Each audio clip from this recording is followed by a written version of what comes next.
ಲೋಕಸಭಾ ಚುನಾವಣೆ ಘೋಷಣೆ ಆಗೋದಕ್ಕೆ ಕೆಲವೇ ದಿನಗಳು ಬಾಕಿ ಇದೆ. ಹೀಗಿರುವಂತ ಸಂದರ್ಭದಲ್ಲೇ ಬಿಜೆಪಿ ಮತ್ತೊಂದು ದೊಡ್ಡ ಅಸ್ತ್ರವನ್ನ ಬಳಸ್ತಾ ಇದೆ.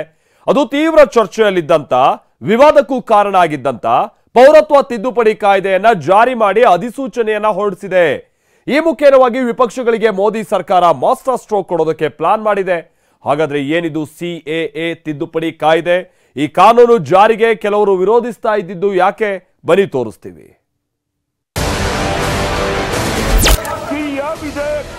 ऐसे विधान का सूत्रपात करता है।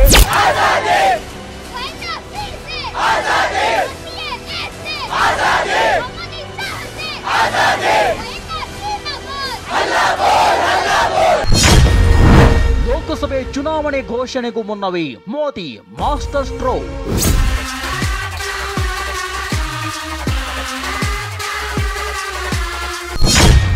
ಪೌರತ್ವ ತಿದ್ದುಪಡಿ ಕಾಯ್ದೆಗೆ ಕೇಂದ್ರದಿಂದ ಅಧಿಸೂಚನೆ ಪ್ರಕಟ.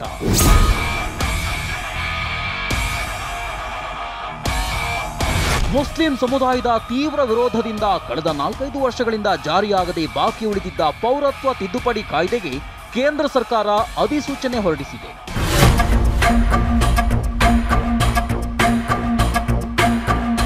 ಅಷ್ಟಕ್ಕೂ ಏನಿದು ಪೌರತ್ವ ತಿದ್ದುಪಡಿ ಕಾಯ್ದೆ ಅಂದ್ರ? ವಿದೇಶಿ ಅಕ್ರಮ ವಲಸಿಗರಿಗೆ ಭಾರತದ ಪೌರತ್ವ ನೀಡಲು ಈ ಕಾಯ್ದೆ ಅವಕಾಶ ಮಾಡಿಕೊಡುತ್ತದೆ. ಭಾರತದ ನೆರೆ ರಾಷ್ಟ್ರಗಳಾದ ಪಾಕಿಸ್ತಾನ, ಅಫ್ಘಾನಿಸ್ತಾನ ಮತ್ತು ಬಾಂಗ್ಲಾದೇಶದಿಂದ ಅಕ್ರಮವಾಗಿ ವಲಸೆ ಬಂದಿರುವ ಮುಸ್ಲಿಮೇತರರಿಗೆ ಧರ್ಮದ ಆಧಾರದಲ್ಲಿ ಪೌರತ್ವ ನೀಡಲಾಗುತ್ತದೆ.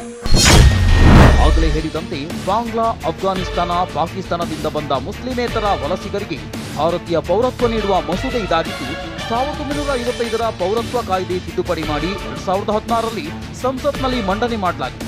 ಡಿಸೆಂಬರ್ 11, 2019ರಂದು ಸಂಸತ್ನಲ್ಲಿ ಸಿಎಎ ಅಂಗೀಕಾರ ಆಗಿದೆ. ಹಿಂದೂ, ಸಿಖ್, ಬೌದ್ಧ, ಜೈನ, ಪಾರ್ಸಿ, ಕ್ರೈಸ್ತ ವಲಸಿಗರಿಗೆ ಇದರಿಂದ ಪೌರತ್ವ ಸಿಗಲಿದೆ. ಈ ಮೊದಲು 12 ವರ್ಷಕ್ಕಿಂತ ಮೇಲ್ಪಟ್ಟು ವಾಸವಿದ್ದಲ್ಲಿ ಪೌರತ್ವಕ್ಕೆ ಅರ್ಹರಾಗಿತ್ತು.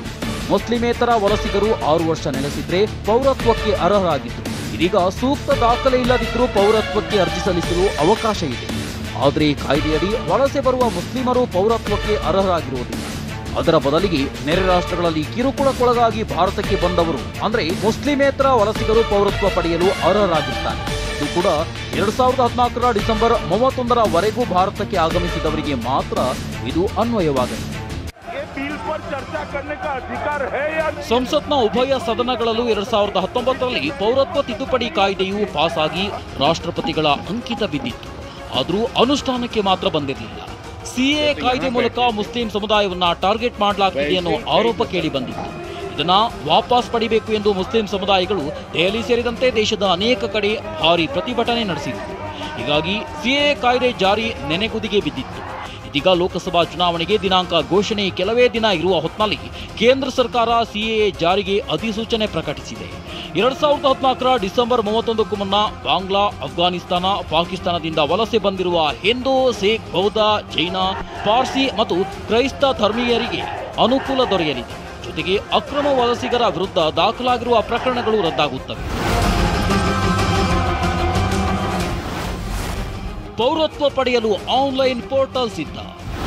ಭಾರತೀಯ ಪೌರತ್ವ ಪಡೆಯಲು ಈಗಾಗಲೇ ನಿಯಮಗಳು ಸಿದ್ಧವಾಗಿದೆ. ಈ ಸಂಬಂಧ ಆನ್ಲೈನ್ ಪೋರ್ಟಲ್ ಕೂಡ ಸಿದ್ಧವಿದೆ. ಇಡೀ ಪ್ರಕ್ರಿಯೆ ಆನ್ಲೈನ್ ರೂಪದಲ್ಲಿರಲಿದೆ.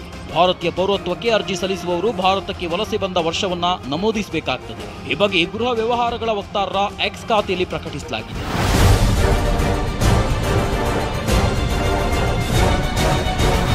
ಕೇಂದ್ರ ಸರ್ಕಾರ ಸಿಎಎ ಅಧಿಸೂಚನೆ ಹೊರಡಿಸಿರುವುದನ್ನು ಪಶ್ಚಿಮ ಬಂಗಾಳ ಸಿಎಂ ಮಮತಾ ಬ್ಯಾನರ್ಜಿ, ಸಿಪಿಐ ಪ್ರಧಾನ ಕಾರ್ಯದರ್ಶಿ ಡಿ ರಾಜಾ ಟೀಕಿಸಿದ್ದಾರೆ.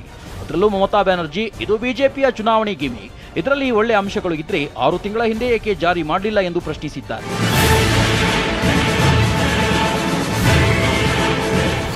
बीजेपी का इलेक्शन पब्लिसिटी है, नथिंग इज देयर। तो 2020 साल में एक कानून पास हुआ था, उसका बाद 4 साल बीत गया, लेकिन अभी चुनाव जब आते हैं एक कुछ गाप गप पकड़ते हैं, ये भी एक गाप गप है, लेकिन असली फायदा किसी को नहीं मिलेगा. ಸದ್ಯ ಸಿಎಎಗೆ ಅಧಿಸೂಚನೆ ಹೊರಡಿಸಿದ ಬೆನ್ನಲ್ಲೇ ದೇಶದಾದ್ಯಂತ ಕಟ್ಟೆಚ್ಚರ ವಹಿಸಲು ಗೃಹ ಇಲಾಖೆ ಸೂಚಿಸಿದೆ. ಮುಂಜಾಗ್ರತಾ ಕ್ರಮವಾಗಿ ದೆಹಲಿಯ ಶಾಹೀನ್ ಬಾಗ್ ಸೇರಿದಂತೆ ಅನೇಕ ಕಡೆ ಬಂದೋಬಸ್ತ್ ಹೆಚ್ಚಿಸಿದೆ. Bureau report, ಟಿವಿ9.